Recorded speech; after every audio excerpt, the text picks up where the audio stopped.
everyone, and welcome back to a new video. I feel like it has been a while since I've done any sort of soft-spoken, and hopefully this time my mic triggers or my mic settings are a little bit better so it's not as abrasive. I have had problems with that in the past, but hopefully this is enjoyable. And not too loud. I just feel like rambling about life today and what I've been up to, and hopefully, provide some relaxation to some of y'all.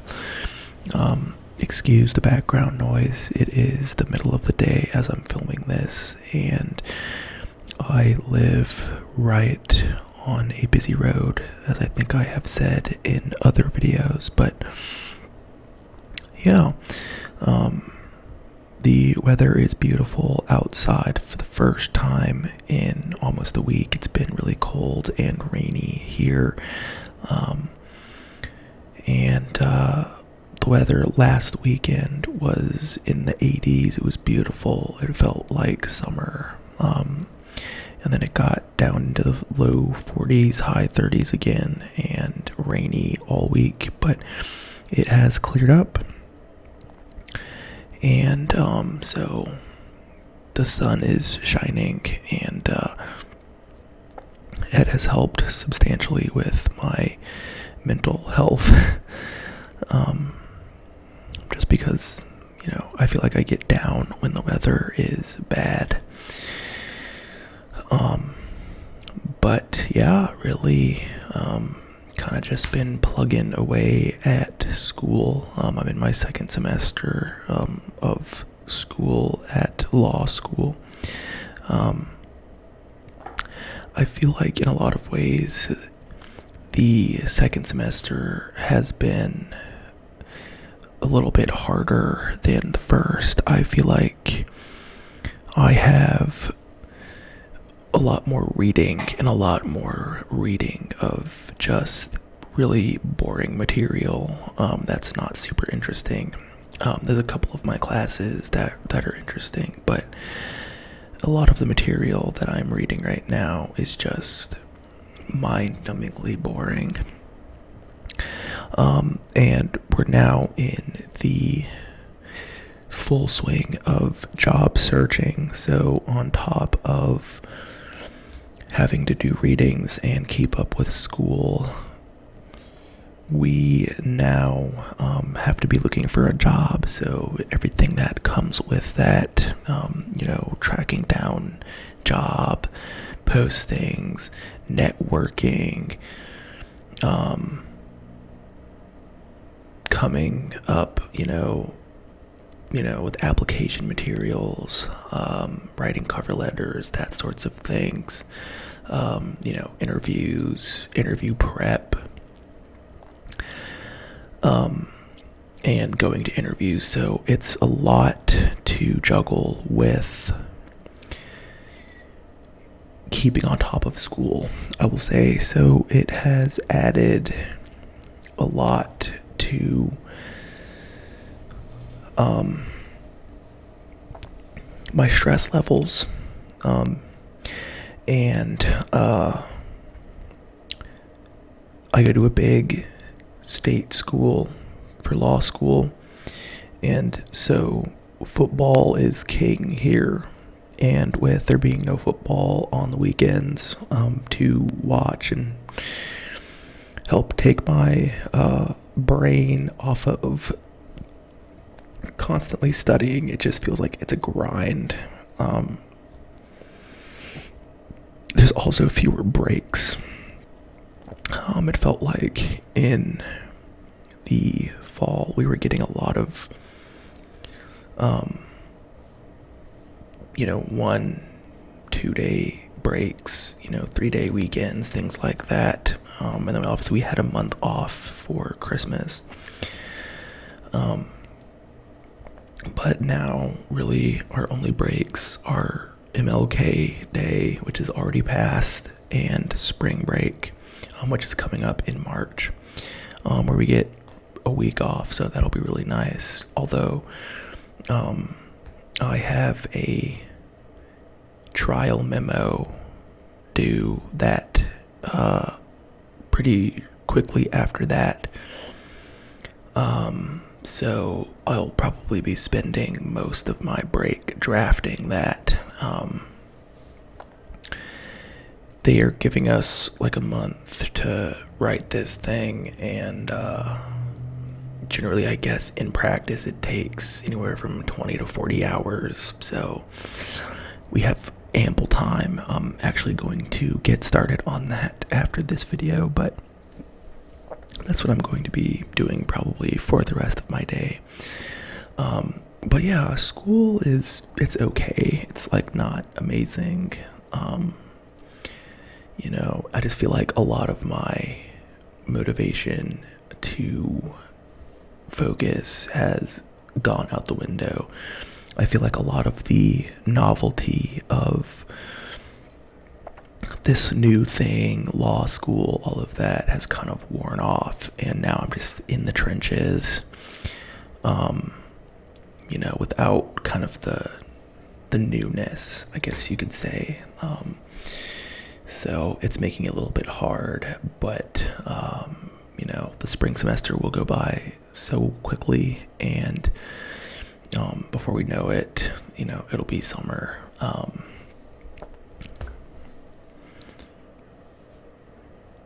Sorry, just putting on some chapstick.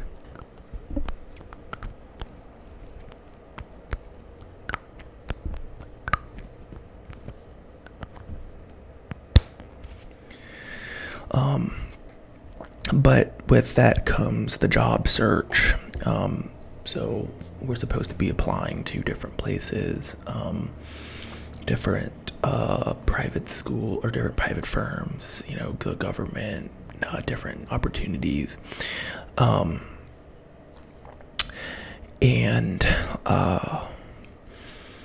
So I've been doing that, and it's been a little bit disheartening. I will just say, they always tell us in like our classes and like our intro classes and things like that, that as a 1L, your likelihood of getting a private firm job your first year is way lower than getting it your second year, your second summer, your first summer and your second summer, just because you don't really know that much about the law, which makes sense. And so, they encourage you to spread your efforts to different places, really just make sure that you get something, just to have some sort of legal experience on your resume. It's really all that matters.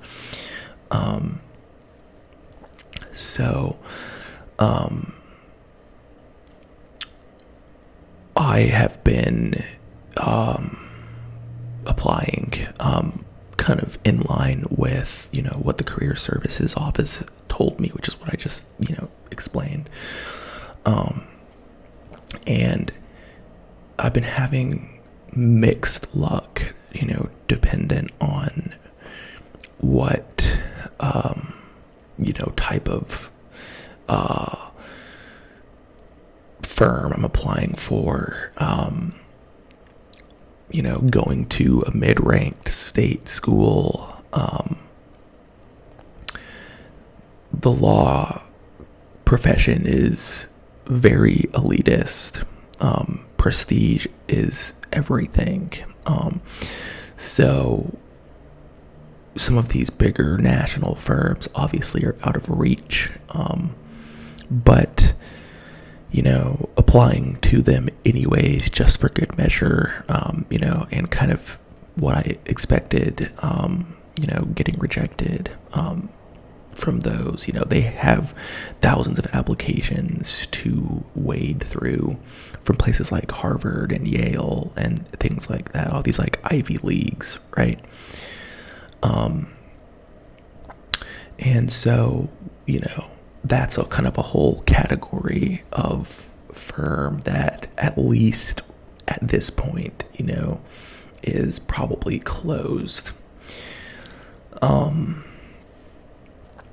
Then you have like your mid-sized firms. These might be like regional. I've applied like, just in a few states, like, maybe you have offices all over the Midwest, but you're not necessarily having a national reach or an international reach.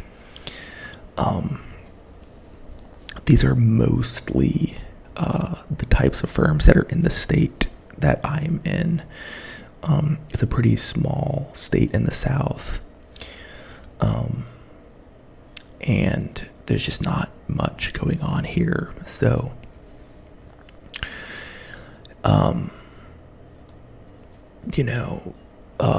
these types of firms really look for regional connections and also grades, So I applied to a few of these, and haven't really heard that much back yet. I know it's still early in the process. And so, yeah, just kind of waiting to hear back from these places, stuff like that. And then I've applied to some like government positions. Government, ironically, is usually pretty quick to get back to you. I worked for the government for years before law school. And, you always think about how slow and inefficient the government is, but I've found in my experience, this is not true across the board, but in a lot of instances, I guess the government is a lot quicker to get back with you and stuff. So I've had like interviews with like the prosecutor's office, and things like that, other government entities that, need legal interns for the summer. Now I'm, kind of just in the waiting period for some of these, as they finish up interviews and start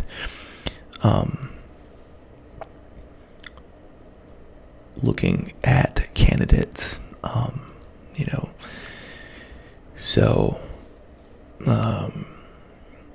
that's kind of a whole nother aspect of everything as well, that I'm kind of like, hinging on a little bit.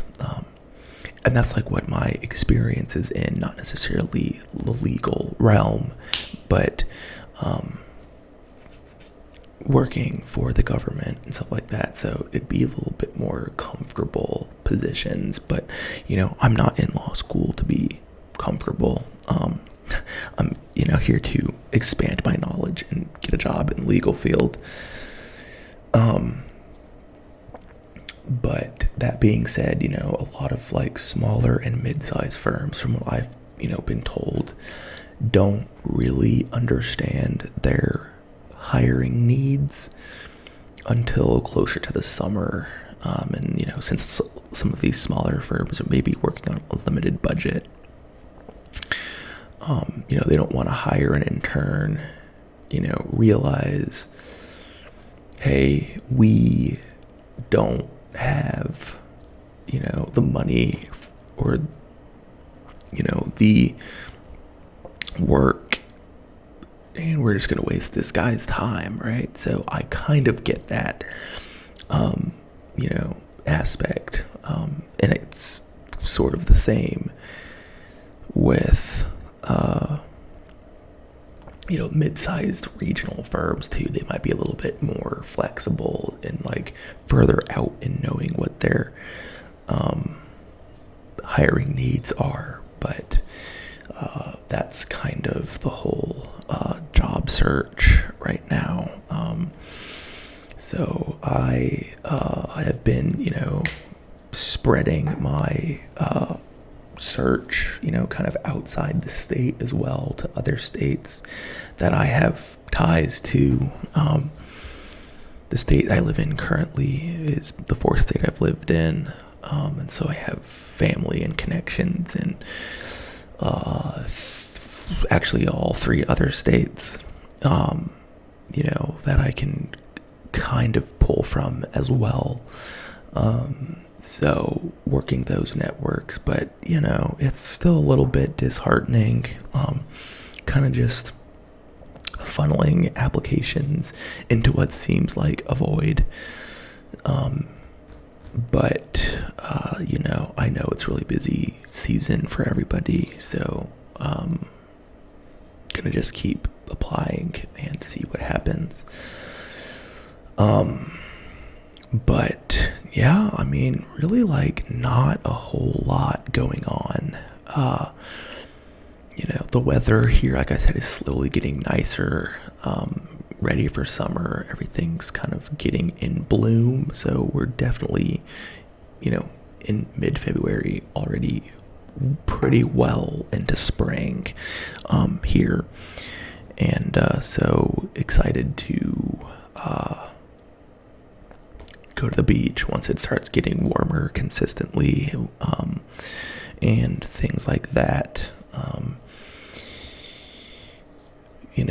I love the beach, just sitting out on the sand and just enjoying a drink and really having no responsibilities, at least for the day or the weekend or whatever. It's just so nice. So I'm really looking forward to be able to do that.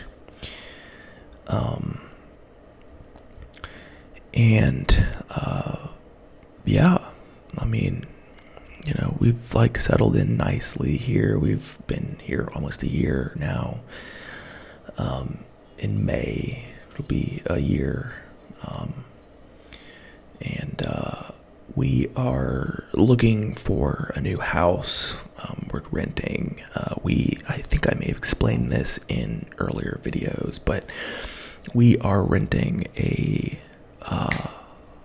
pretty small house that we think has mold.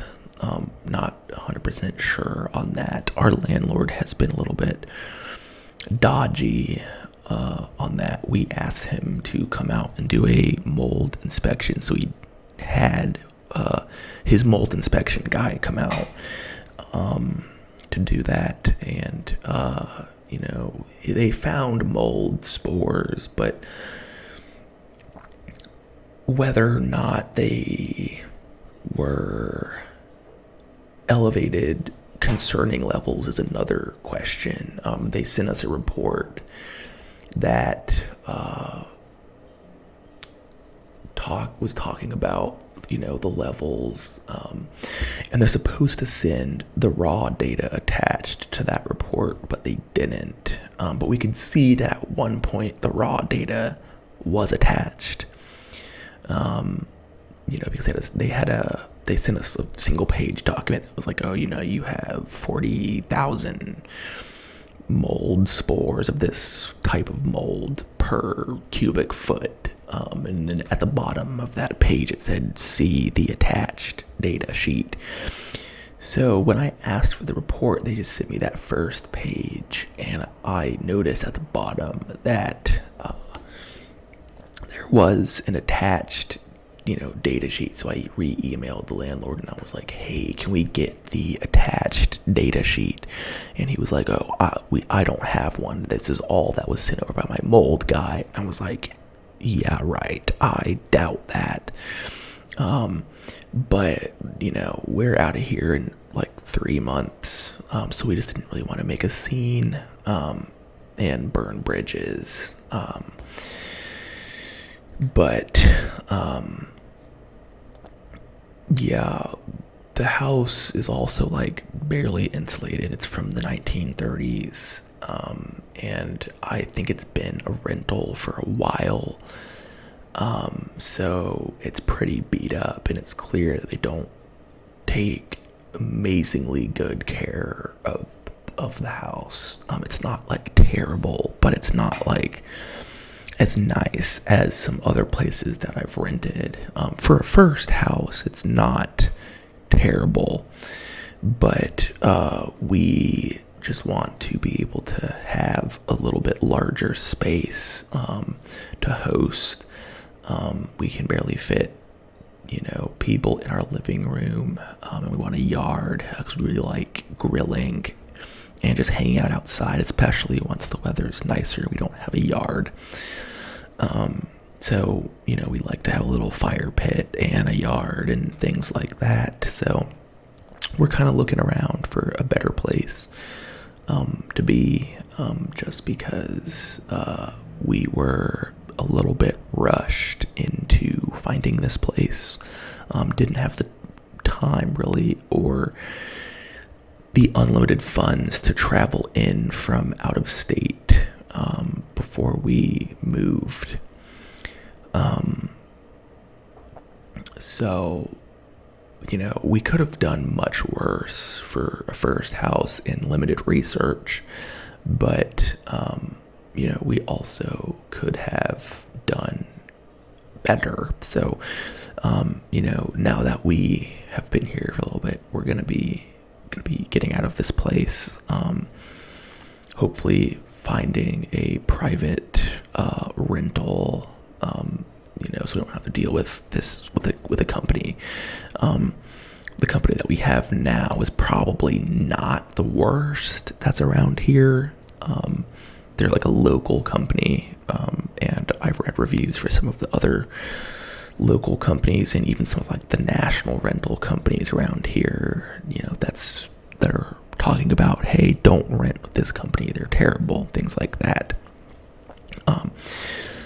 But they've been a little bit dodgy with some of the concerns that we've had.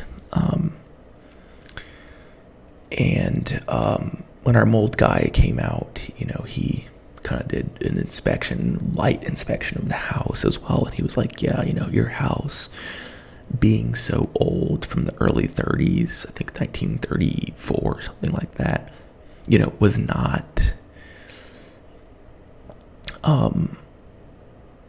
designed to have like an HVAC system and AC and heat and all that in it. He was basically explaining like that was probably retrofitted on the house, at some point, years down the road. I'm not entirely sure when AC became common in houses. I want to say it was like the 50s or 60s. And so he was like, the envelope of the house is not as sealed off as a new house that was designed for AC would be. And so he's like, you have a lot of like seal issues in your windows and things like that, basically, to the effect of, it's letting in outside air into the house, just because, when the windows were installed, I'm pretty sure they're probably original windows. When the windows were installed, they weren't thinking about, AC and heat getting out of the house. So the other issue is that I am fairly certain that the wiring in our house is pre-1974, because there are no grounds in our house. Our house has no grounded outlets. And grounding was really first widespread in the U.S. in 1974. So that is also a little bit of a cause for concern. It hasn't been an issue yet. We have all sorts of appliances plugged in. But it's clear that this house, for what we're paying for it, we checked, kind of the market and what we're paying. We're vastly overpaying for the house that we have, for what we're getting. And so when the lease is up, we, are planning on, exiting this house and finding a new one. But yeah, that's kind of what's going on with that.